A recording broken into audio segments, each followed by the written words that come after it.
You know what, fellow trendsetters? I get to watch some comic review channels here and there on SpewTube, and those channels seem to focus on how crap modern commercial comics are these days. Now, even though I do mostly agree with their videos, it still gets depressing and dull, always focusing on, dare I say, modern slop, especially from the big two. So instead of complaining about such material wasting my time, because I know these companies will not listen to the fans, I've decided to walk away and look for something else, which I did with Star Wars.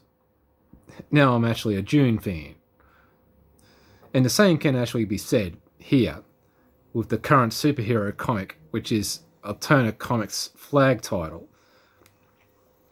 So instead of joining the negative rant chorus, how about we focus our attention to a newish indie comic series all the way from the good old USA, and I'll give you my worthless opinion. Cue music.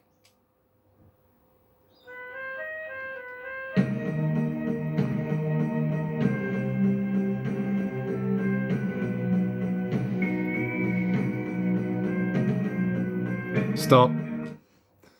Main content. Okay, I'm actually willing to bet many of you probably haven't heard of Alternate Comics. Well, that's okay. They're a small press indie comics publisher that's existed since 2006. They actually used to be part of Diamond's roster, but pulled out of that contract well before that distribution company collapsed. So,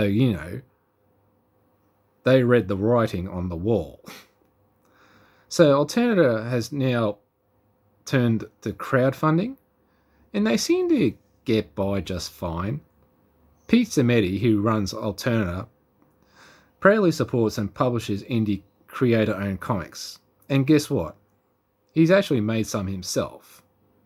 And this is his latest creation, which is now the face of Alternative Comics. King Cryptid. Now, King Cryptid is who Pete has created, and he actually writes. So I guess you could say, like, Pete has a lot riding on this being his flagship title. So, okay. First things first, the art. So, each issue actually has a different artist. The first issue is actually done by Christian Rossi, who, as you can probably see, he kind of delivers I would think, a bit of a DC Vertigo style. And, he actually does the job pretty well. Show a little bit more.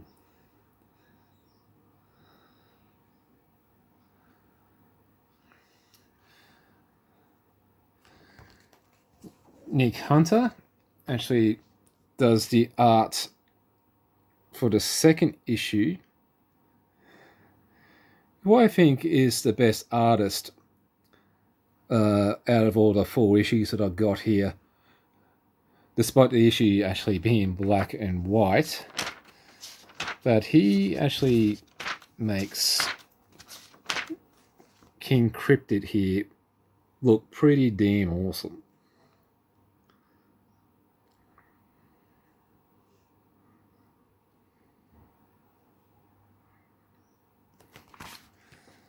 So the third issue here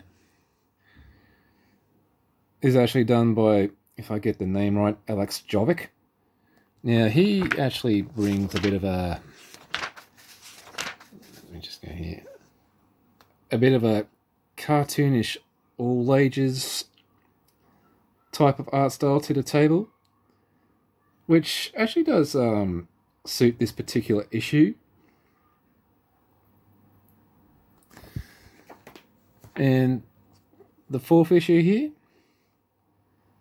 is done by Keir Compington with colours by Christian Rossi, who, he actually did the first issue.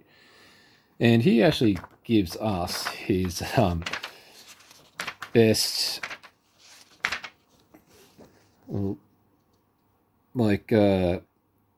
90's Marvel DC impression here.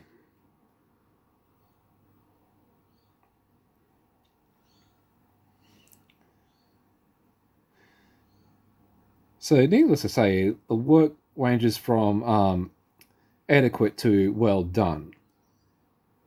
And with the cutthroat competition in the American indie comic scene, well, you need to bring in more than your A game. So, the story? This is the story of Cronan, or Crowan, whichever is right, who are being cursed and transformed centuries ago, who is on the path of redemption as he fights human and inhuman monsters, protecting his area, or his territory. So, kind of like an outsider, mutant-ish superhero comic. Each issue is self-contained.